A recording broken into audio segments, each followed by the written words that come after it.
Coming to you from the floor of the 2021 SVG Summit, Brandon Costa from Sports Video Group. Happy to be talking about the next generation of the live viewing experience, especially in a social landscape with our friends at Facebook. We're joined by Ben Berchuck. Ben, wonderful to see you. Thanks so much for being here at the show. Yeah, great to see you in person. Always great to be at the SVG events. So thrilled to get this in before the holidays here. Yeah, I know. Yeah, you've been involved with us for a little while now, but this is really the first chance we've gotten the chance to see each other in person, which is great. I would love to get your perspective on where you at Facebook and the company see where live sports sits right now. There's been a lot of exclusive broadcasts. Facebook Live has been a growing and evolving and changing thing over the years. But when you think about live sports on your particular social platform, how does the company view it now? Yeah, it's been an interesting evolution the past few years since I've been at Facebook. And while we had some exclusive rights, primarily in kind of important Facebook markets, India, Brazil. We've tested some things here in the US.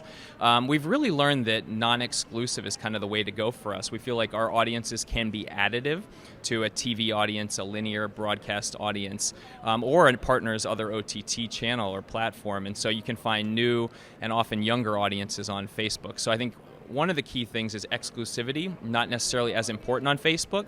And the second big thing is we've actually launched new tools, new self-serve products and tools for our Facebook Live service, including a pay-per-view option for Facebook Live. So that's a new addition for this year. Yeah, the pay-per-view one has been really interesting. Seen a couple of rights holders deploy that. What have been some of the early learnings from what you guys have done in that pay-per-view model? Yeah, it's been really interesting to see. You know, everything from agencies like IMG Media taking all of their unsold inventory. You know, if they have dark markets where they need to distribute content, we've got great examples like World Snooker Tour and niche sports like that, but they have a dedicated following and a large global fan base on Facebook, in addition to properties that just have never seen the light of day before, like a Giants Live, World's Strongest Man, Clash Daytona, Clash Endurance, Triathlon. You know, some of these properties that have never really had linear television exposure, but can generate some direct revenue through pay-per-view on Facebook Live. Sure, and it seems like the shoulder programming opportunities are just through the roof. I mean,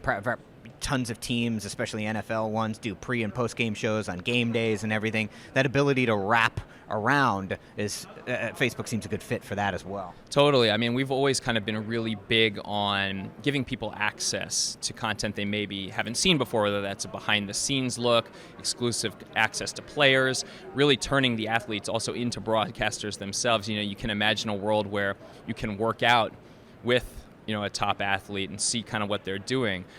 You can also turn the athletes into the broadcaster themselves. You know, we had Anthony Joshua doing a pay-per-view of his last fight on his Facebook page in the Middle East and North Africa, which is a really exciting development, something that's really unique to our platform because he's got a large following on Facebook he can tap into that's arguably going to be larger than the broadcaster in the region. Yeah, certainly been a long time coming, but it's not just brands that are broadcasting anymore, it's individuals as well. Well, Ben, before we let you go, when you look ahead to 2022, here at this show, there's been a lot of talk about the next generation viewing experience, alternate broadcasts, all these different additive things that make the live game more engaging.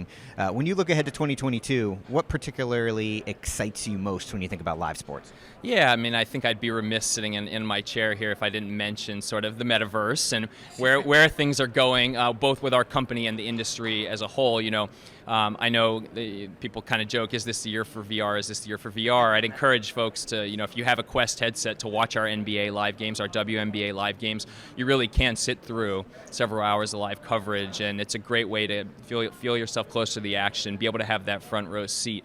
So I'm looking forward personally just to the development of that. I'm sure there'll be more products and tools and features we launch because, as I've learned, it's every 6 months things are changing in Facebook meta world, but really that next step in the metaverse and VR and just being able to bring fans closer to the action is really exciting for us.